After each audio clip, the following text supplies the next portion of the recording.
የቅንጦት ቤት በታላቅ ቅናሽ የህልሞን ማረፊያ ለመግዛት ጊዜው አሁን ነው። ድርጅታችን ሰመር ሪል ስቴት ለ30 ዓመት ያክል በቴክሳስ ሀገር ውስጥ የቆየ ሲሆን ወደ ሀገር ውስጥም በመግባት በሴቶች አደባባይ ቅንጡ የሆነ አፓርትመንትን 3 ዓመት ባልሞላ ጊዜ ሰርተን ማስረከባችን ይታወቃል። በተጨማሪም በአዲሱ ሳይታችን ላይ ከ10 በላይ ኤምባሲዎች፣ ጫካ ፕሮጀክት እንዲሁም ከአዲሱ ቤተመንግስት አጠገብ የሚገኝ ሲሆን ከባለ 2 እስከ ባለ 4 መኝታ አማራጮችን ይዘን መጪው በዓል ምክንያት በማድረግ በካሬ 98 ብር በ10% ቅድመ ክፍያ እየሸጥን ሲሆን በተጨማሪ በዓልን ምክንያት በማድረግ 100% ለሚከፍል ደንበኛ 30% ቅናሽ አድርገን በካሬ 72000 ብር ብቻ እየሸጥን ነው። በተጨማሪ በ10% ቅድመ ክፍያ በግንባታ ሂደት በካሬ 88000 ብር መግዛት የሚችሉ ሲሆን ከተጨማሪ 50% የባንክ ዕድልን ያመቻቸን መሆኑን ስንገልጽ በታላቅ ደስታ ነው። ለበለጠ መረጃ ከስር ባለው ስልክ ቁጥር ይደውሉልን።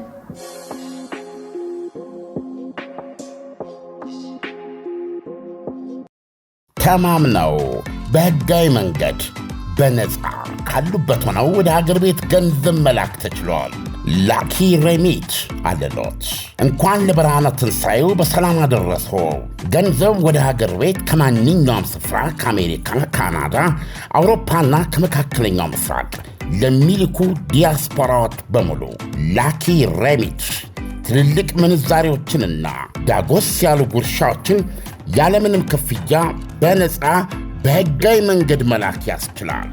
ላኪ ሬሚት በተጨማሪም ከማስተር ወይም ቪዛ ካርዳችሁ ላይ ወደ ፈለጋችሁት የኢትዮጵያ ባንክ ስትልኩ ገንዘቡ በ2 ሴኮንድ ውስጥ ይደርሳችኋል። 2 ሴኮንድ ብቻ። መተግበሪያው አፕሊኬሽን ከብሔራዊ ባንክ ሙሉ ፍቃድ ያለው በመሆኑ ምንም ሐሳብ ሊገባችሁ አይገባም። ስለዚህ የላኪ ሬሚትን መተግበሪያ ከፕሌይ ስቶር እና አፕ ስቶር ላይ በማውረድ አሁኑኑ በነፃ ላክ።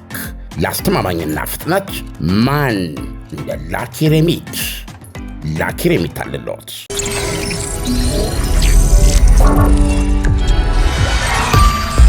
ይህ አዋዜ ሰበር ነው። ፕሬዚደንት ዶናልድ ትራምፕ ወደ ቀደመ ዛቻቸው ተመለሱም። በቀጣዩ የኢስላማባድ ድርድር የምጨብጠው ውል ከሌለም ኢራንን ድልድዮችና የኤሌክትሪክ ተቋማት አልቦ አደርጋታለሁ አሉ። ይህ በእንዲህ እንዳለ ከኢራኖቹ ጋር የሚደራደሩ ሰዎችን ወደዚያው እየላኩ ነው ብለዋል። ትራምፕ ኢራን ትናንት ቅዳሜም ድንገት ተነሳስታ ሆርሙዝ ሰርጥን ዳግም በመዝጋት የ2 ሳምንቱን በቋፍ ላይ የነበረ የተኩስ አቁም ስምምነት ጥሳለች ሲሉ ከሰዋል። ትራምፕ እንዳሳወቁት ደግሞ የአሜሪካ ተደራዳሪዎች ነገ ሰኞ ምሽት የፓኪስታን ዋና ከተማ ኢስላማባድ ይገባሉ። ውሽንፍሩ ፕሬዚደንት ዶናልድ ትራምፕ የቀጣዩ የኢስላማባድ ድርድር ባይሳካም ሊከተል ስለሚችለው መዘዝ በግልጽ ማስቀመጥ ወደዋል። በጣም ፍትሐዊና ምክንያታዊ መስማሚያ ውል ነው እያቀረብን ያለ ነው። ኢራኖች በጸጋ እንዲቀበሉት ተስፋ አደርጋለሁ። ካልሆነ ግን ዩናይትድ ስቴትስ አሜሪካ በሀገረ ኢራን ምድር የተዘረጋ ድልድይ የተባለ ነገር ሁሉና እያንዳንዱ የኃይል ተቋም፣ ምንጭ፣ ማሰራጫ፣ ማከፋፈያ ወዘተ ተረመርማለች ብለዋል። ሲያክሉም አቶ ደጉ ሰው ትራምፕ ከዚህ በኋላ አይገኙም ሲሉ ማኅበራዊ ገጻቸው ላይ በተለመደ የቁም ጽሑፋቸው አውጀዋል። ለኢስላማባዱ ድርድር የፕሬዝደንቱ የተለመዱ ሁለቱ ኮቴ መናና ልዩ መልእክተኞች ስቲቭ ዊትኮፍና አማቻቸው ጃሬድ ኩሽነር ነገ ምሽት ኢስላማባድ ይገባሉ። ድርድሩ በበነጋታው ማክሰኞ ወይም ሮብ ይጀምራል ብለዋል ትራምፕ ለፎክስ ኒውስ በስልክ በሰጡት ቃለ ምልልስ።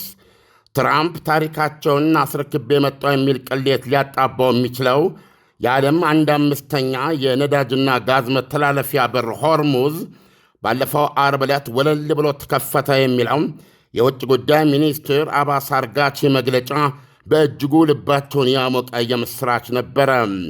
በበነጋታው ቅዳሜ መልሶ ተዘጋ የሚለው መርዶ ደብቀው ሊይዙትና አለሳልሰው ማለፍ የሚፈልጉትን የውስጥ ንዴታቸውን ያገነፈለ፣ ቆሽታቸውን ያሳረረ ክስተት ነበረ።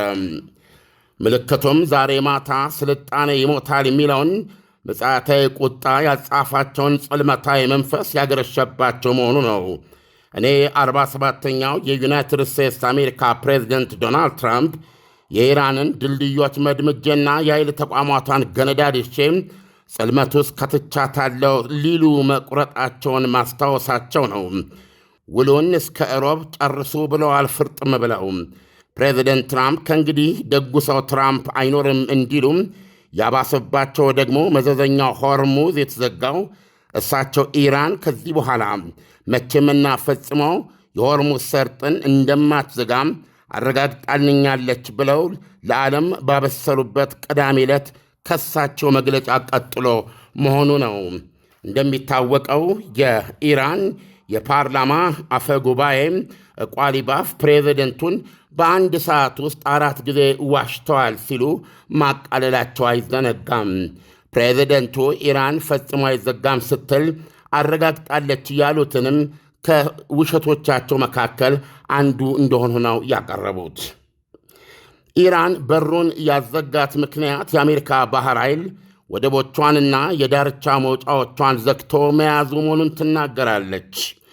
ከበባውን አንሱልኝ ብላ ብትጠይቅም መልስ አላገኘችም ነበረ።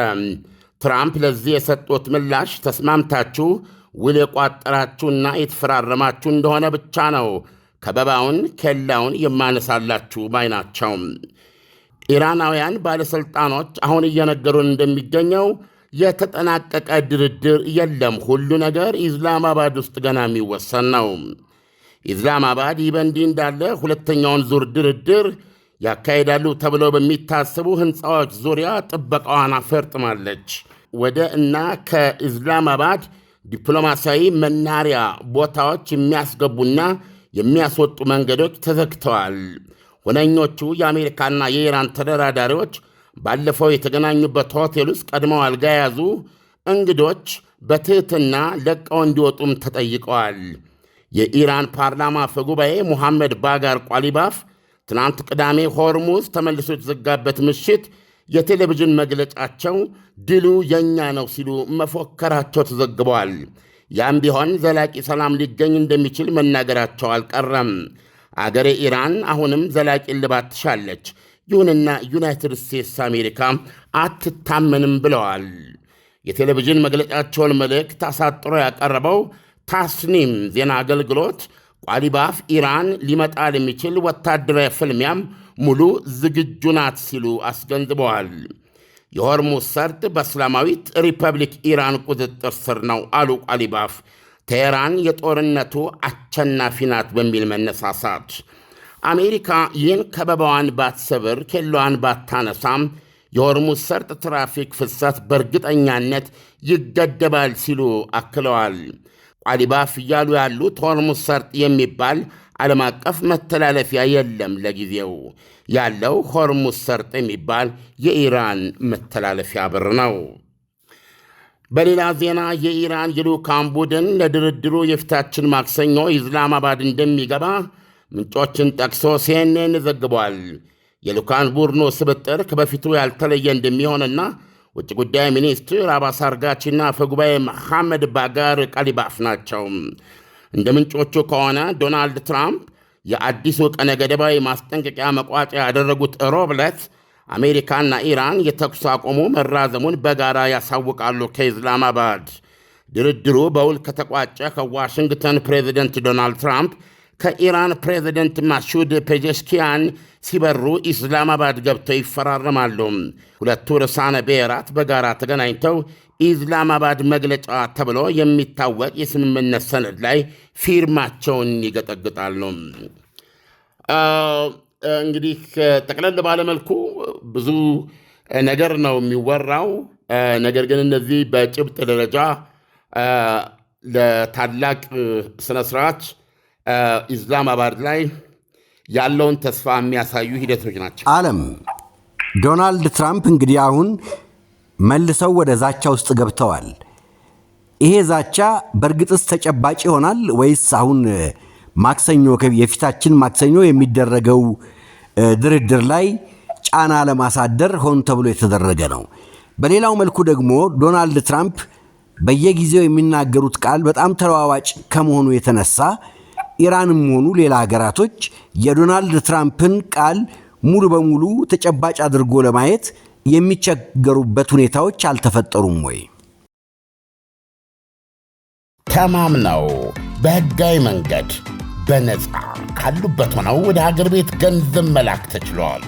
ላኪ ሬሚት አለሎት። እንኳን ለብርሃነ ትንሣኤው በሰላም አደረሶ። ገንዘብ ወደ ሀገር ቤት ከማንኛውም ስፍራ ከአሜሪካ፣ ካናዳ፣ አውሮፓና ከመካከለኛው ምስራቅ ለሚልኩ ዲያስፖራዎች በሙሉ ላኪ ሬሚት ትልልቅ ምንዛሬዎችንና ዳጎስ ያሉ ጉርሻዎችን ያለምንም ክፍያ በነፃ በሕጋዊ መንገድ መላክ ያስችላል።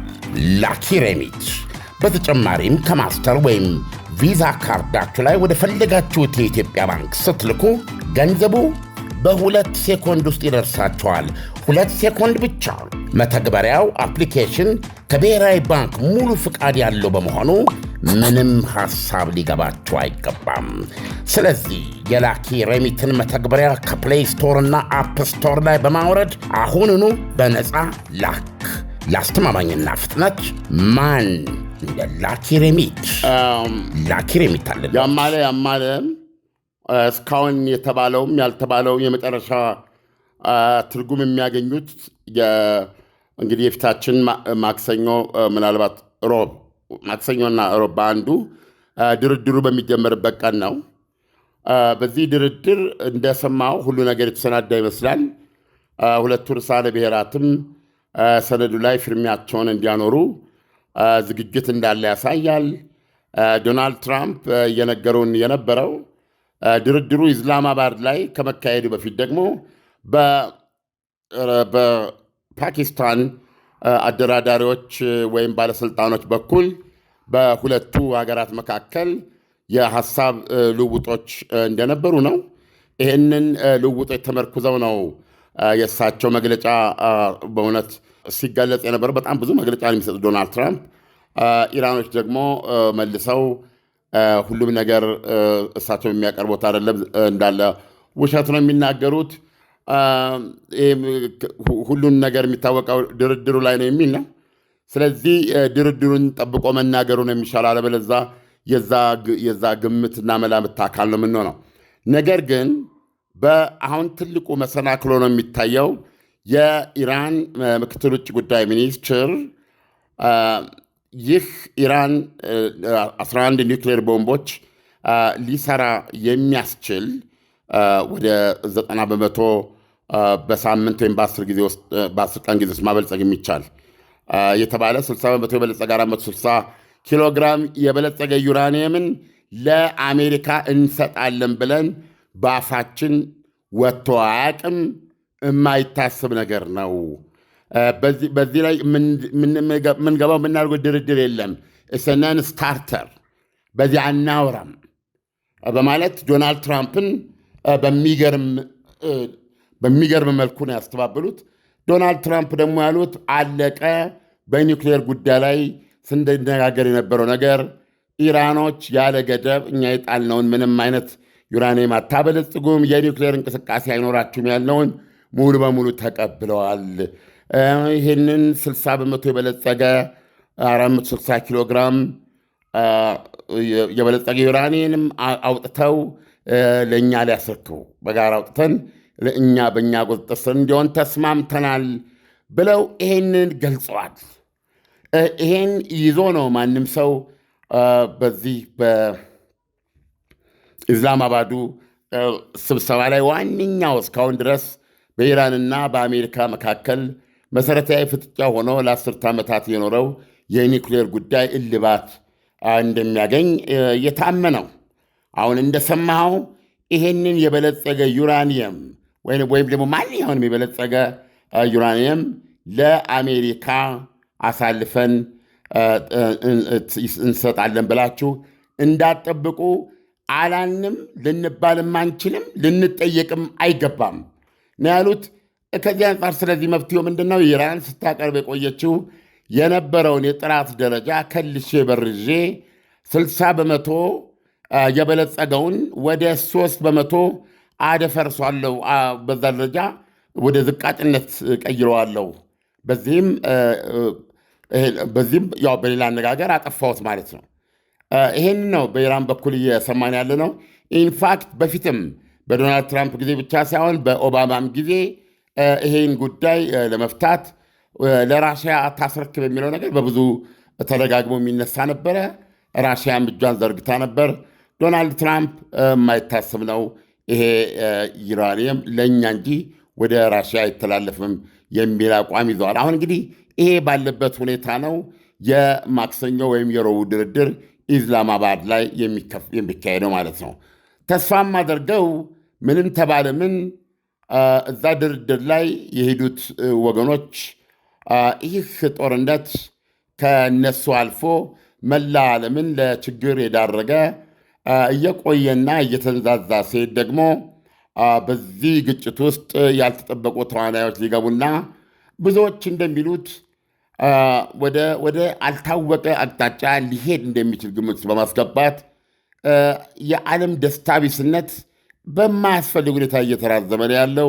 ከዚህ የዩክሬን ጦርነት ከምትለው ጀምሮ እስካሁን ድረስ በየቦታው የሚፈነዳዳ ነገር ነው እያየን ያለ ነው። በተለይ ኢራን ውስጥ ያለው ሁኔታ በመካከለኛው ምስራቅን የስቃይ ቦታ አድርጓታል። በዛም የተነሳ ዓለም ሁሉ በእውነት በኑሮው በህልውናው ላይ ችግር እየፈጠረ ያለ ክስተት ሆኗል። ስለዚህ ከሚፎከሩት ድሉ የኔ ነው አንተን ያሸነፍከው ከሚባባሉት ከነዚህ ሁሉ በላይና ባሻገር ኃላፊነት የሚሰማቸው ወገኖች ድርድሩ ላይ ተካፋይ ሆነው ስለ እውነት ይህንን ጦርነት የሚቋጭና ዓለም አቀፍ የውሃ በሩን ሆርሙዝን በዘላቂነት ለዳግም ማኒፑሌሽን ለዳግም የፖለቲካ ወይም የውጊያ አካል በማይደረግበት መልኩ ወደ ቀደመ ዓለም አቀፍ ነፃ በርነቱ የሚመለስበትን ሁኔታ የዓለም ይጠብቃል። ዓለም አሁን እንግዲህ ማክሰኞ ምን የተለየ ነገር ልንጠብቅ እንችላለን? ኢራን በተባለው መንገድ ዶናልድ ትራምፕ በተናገሩት መንገድ ሂደቱን ትፈጽማለች ወይስ እንደገና ወደ ጦርነት እንገባለን? እነሆ ትንሣኤው የዱባዩ ዱካም ሬስቶራንት ለመላው የክርስትና እምነት ተከታዮች በሙሉ እንኳን ለፋሲካ እንኳን ለትንሣኤ በዓል በሰላም በጤና ደረሳችሁ እያለን መልካም ምኞቱን ይገልጻል። ዱካም ሬስቶራንት በዚህ ታላቅ በዓል ሀገረኛውን ድንቅ የባህል ድባብ ተላብሶ ተሞሽሮ ደንበኞችን ለማስተናገድ ተዘጋጅተዋል። ደንበኛ ንጉሥ ነው። በዱባይ ምድር ከሀገራችን ሰንጋ እያስመጣና እያሳረደ የምግብ ምርጫችን ጣዕማችንና ባህላችን የሆነውን ጥሬ ሥጋ እንዲህ እንደሚያዩት አይኖም ሆዶንም በሚያጠግብ በሚያረካ መልኩ አዘጋጅተዋል። ጮማ ከብሩንዶ፣ ጥሬ ከጥብስ ከክትፎ አማርጠው የልብ አድርስ ከሆነ ቀልጣፋ መስተንግዶ ጋር እኛ ጋር ደስ ይበሎች። ማወራረጃውና የምንታወቅበት በንጹሕ ማር የሚጠመቅ ብርዛችን ይጠብቀውታል። የራሱ በቂ የመኪና ማቆሚያ ቦታ ያለው የተንጣለለ ግቢ ውስጥ የሚገኝ በልዩ ቪአይፒ ክፍሎች ጭምር በተሟላው ዱካም ሬስቶራንት ቤተሰቦች፣ ባልንጀሮች፣ የሥራ ባልደረቦችና ወዳጆች ደስታቸውን አሳልፉ ይለዎታል። ዱካም ሬስቶራንት አድራሻ ቁጥር 1 አልበረሃ፣ ቁጥር 2 አቡሄድ ከሴንቸሪ ሞል ፊት ለፊት። መልካም የትንሣኤ በዓል ይሁንላችሁ። የዱባዩ ዱካም ሬስቶራንት። ይህንን እነሱ ናቸው የሚያውቁት። ነገር ግን አይመከርም። አንዳንድ ጊዜም በእኛ ባህል በእኛ ምሳሌያዊ አነጋገር እንዲህ የሚባል ነገር አለ። አይሆንምን ትተሽ ይሆናልን አስቢ የሚባል ነገር አለ። ስለዚህ አንዳንድ ጊዜ አይሆንም የምንለው ነገር ሊሆን ይችላል።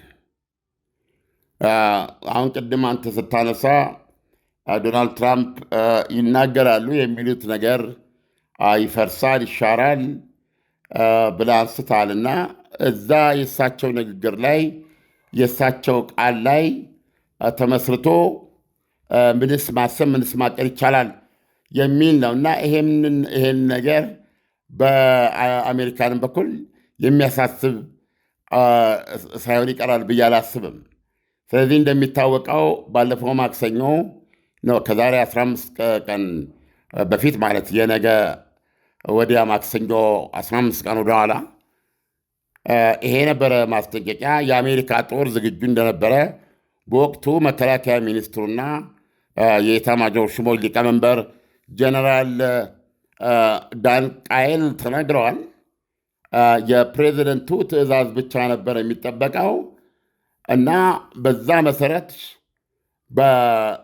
በመላ ኢራን ያሉ ድልድዮች ማፓውስ ተደርገው እንደዚሁም ደግሞ የነዳጅ ጉድጓዶች ላይ የቦምብ ድብደባ ለማድረግ ዝግጁ እንደነበሩ ነው እንግዲህ የሰማነው።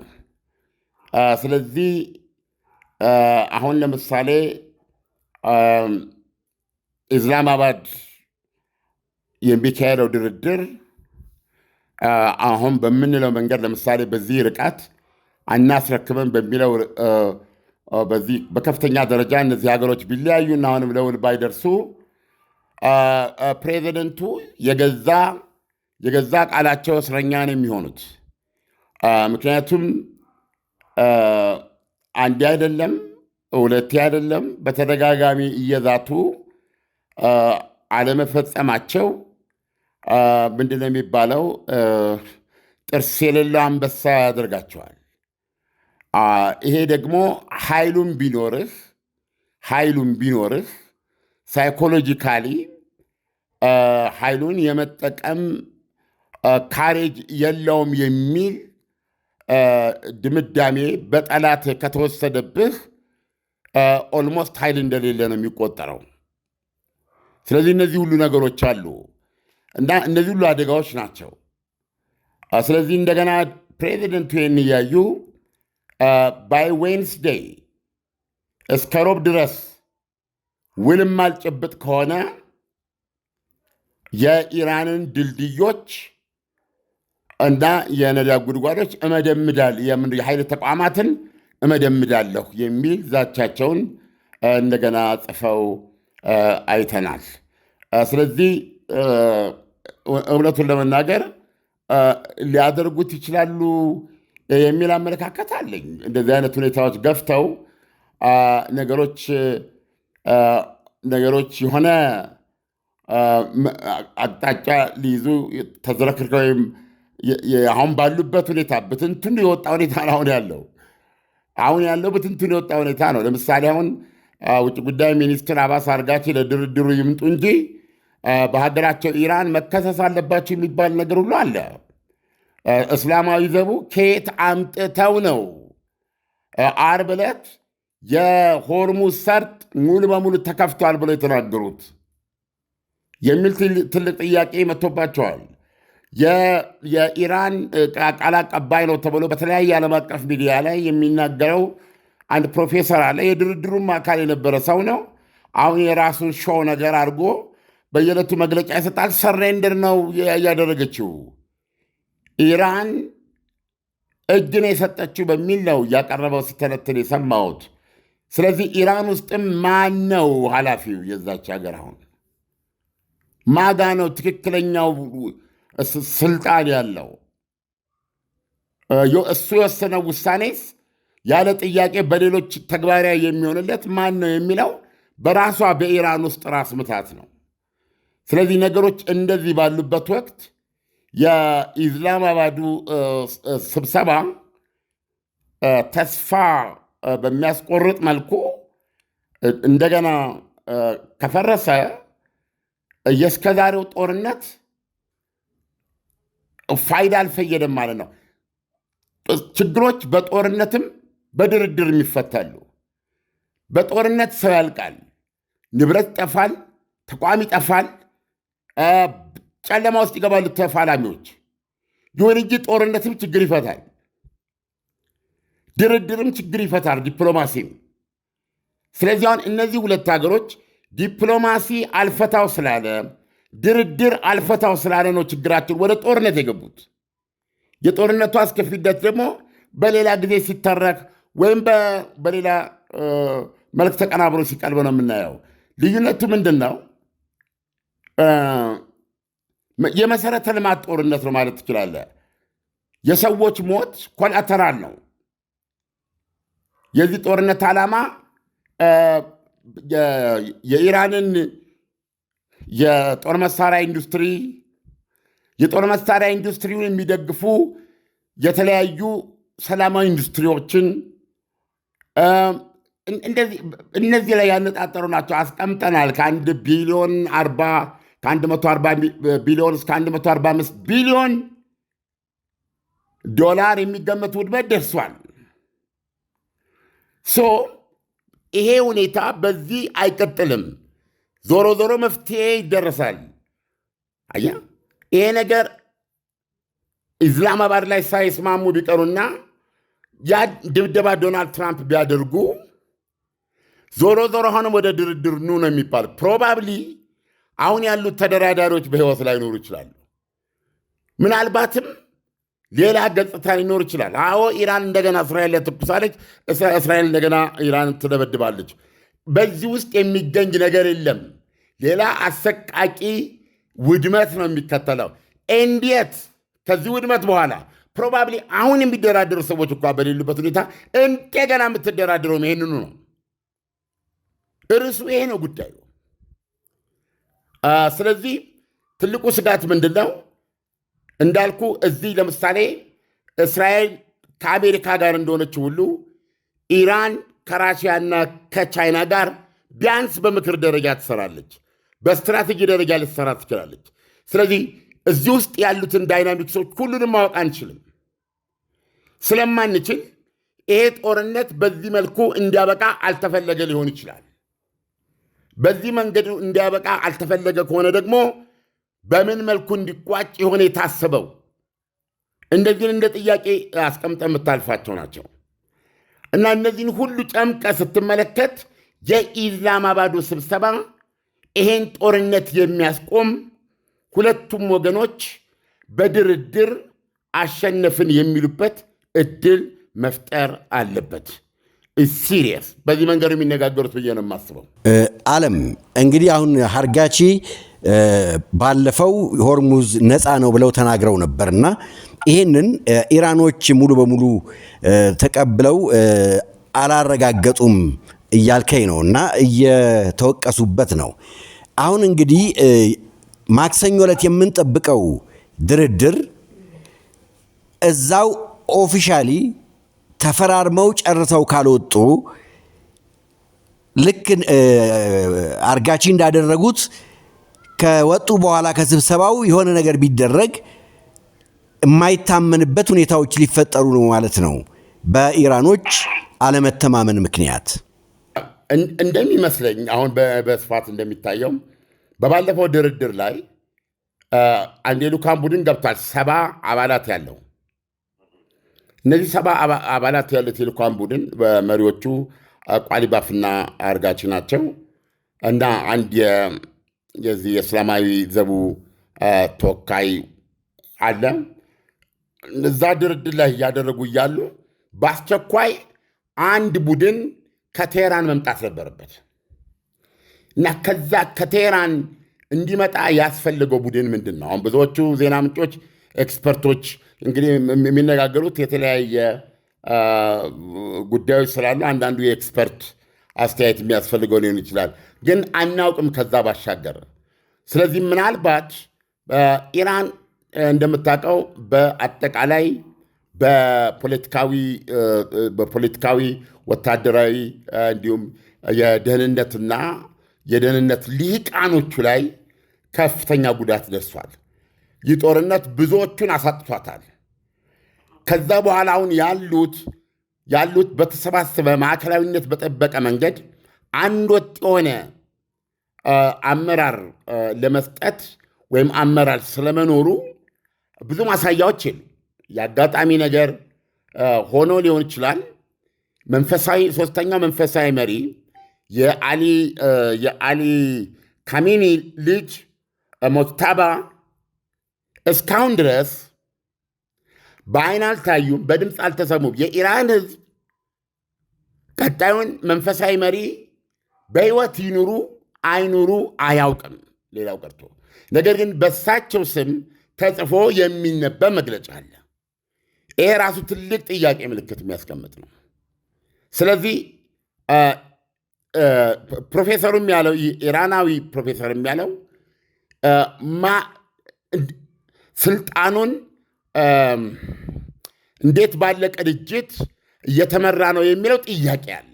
አሁን ለምሳሌ ተገርም ያለው አርጋቺ በአሁኑ የልኡካን ቡድን ውስጥ ተካቶ መሄዳቸው፣ ምክንያቱም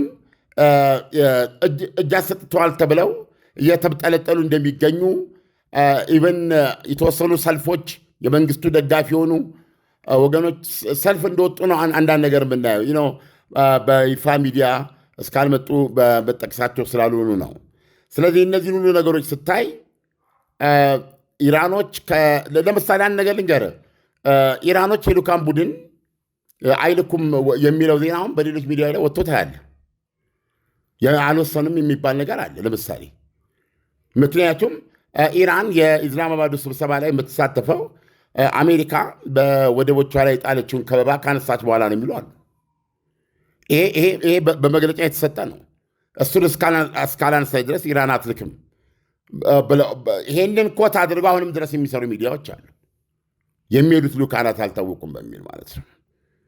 ስለዚህ ምንድነው እንዲህ አይነት አጠቃላይ ሁኔታዎች አሉ። ሆፕፉል ምክንያቱም ኃላፊዎች ናቸው። አሁን ለምሳሌ ሙሐመድ ባጋር ቃሊባፍ የሚናገሯቸው ንግግሮች፣ አሁን ቀዳሚ የተናገሯቸው ንግግሮች ሀሳብ መሰረት ይዘህ እዚህ ኢስላማባድ ላይ ስምምነት ላይ ደርሳሉ ብለህ አታስብ ትችላለህ። እንደሱ አይደለም። አት ዘ ኤንድ ኦፍ ዘ ዴይ ይሄን ነገር በድርድር ገቶ አንደኛው የተኩስ አቁም ነው። ለምሳሌ የሚለውን ስማ። ሮብ ዕለት የተኩስ አቁሙን ያራዝማሉ ይላል። ለ15 ቀን ብቻ የነበረውን ለሌላ 15 ቀን ዋቴቨር። ይሄ ትልቅ ነገር ነው። ትልቅ ተስፋ ይሰጣል። ሰው አውቶማቲካሊ የዶናልድ ትራምፕን ሮብ ዕለት መሰረተ ልማት መደምዳለሁ የሚለውን ከጥቅም ውጭ የሚያደርግ ነው። ስለዚህ እሳቸው ደግሞ እንደዚህ አይነት ስምምነት ለመግባት ፈቃደኛ እንዲሆኑ የሆነች የሚያገኙት ተስፋ መኖር አለበት። ስለዚህ እንደኔ የኢስላማባዱ ስብሰባ ከኋላው ከሚወሩ ብዙ ወሬዎችና ይሄ የሴራ የደባ ፖለቲካዎች ሁሉ ባለፈ አንድ መልካም ነገር ጦርነቱን ሊያቆም የሚችል አንዳች መግባባትና መዋዋል ላይ ይደርሳል ከሚሉ ወገኖች ነኝ። ኢሳያስ፣ ይሄ ነው የሚሰማኝ፣ ይሄ ነው የሚታየኝ። ዓለም እንግዲህ ማክሰኞ ዕለት አጠቃላይ የተደራዳሪው ቡድን ገብቶ ሰላም ዜና እንደምንሰማ ተስፋ አደርጋለሁ። ዓለም፣ ለትንታኔው ከወዲሁ አመሰግናለሁ። መልካም ምሽት ይሁንል። መልካም ምሽት ኢሳያስ። የቅንጦት ቤት በታላቅ ቅናሽ የህልሞን ማረፊያ ለመግዛት ጊዜው አሁን ነው። ድርጅታችን ሰመር ሪል ስቴት ለ30 ዓመት ያክል በቴክሳስ ሀገር ውስጥ የቆየ ሲሆን ወደ ሀገር ውስጥም በመግባት በሴቶች አደባባይ ቅንጡ የሆነ አፓርትመንትን 3 ዓመት ባልሞላ ጊዜ ሰርተን ማስረከባችን ይታወቃል። በተጨማሪም በአዲሱ ሳይታችን ላይ ከ10 በላይ ኤምባሲዎች፣ ጫካ ፕሮጀክት እንዲሁም ከአዲሱ ቤተመንግስት አጠገብ የሚገኝ ሲሆን ከባለ 2 እስከ ባለ 4 መኝታ አማራጮችን ይዘን መጪው በዓል ምክንያት በማድረግ በካሬ 98,000 ብር በ10% ቅድመ ክፍያ እየሸጥን ሲሆን በተጨማሪ በዓልን ምክንያት በማድረግ 100% ለሚከፍል ደንበኛ 30% ቅናሽ አድርገን በካሬ 72,000 ብር ብቻ እየሸጥን ነው። በተጨማሪ በ10% ቅድመ ክፍያ በግንባታ ሂደት በካሬ 88,000 ብር መግዛት የሚችሉ ሲሆን ከተጨማሪ 50% የባንክ ዕድልን ያመቻቸን መሆኑን ስንገልጽ በታላቅ ደስታ ነው። ለበለጠ መረጃ ከስር ባለው ስልክ ቁጥር ይደውሉልን።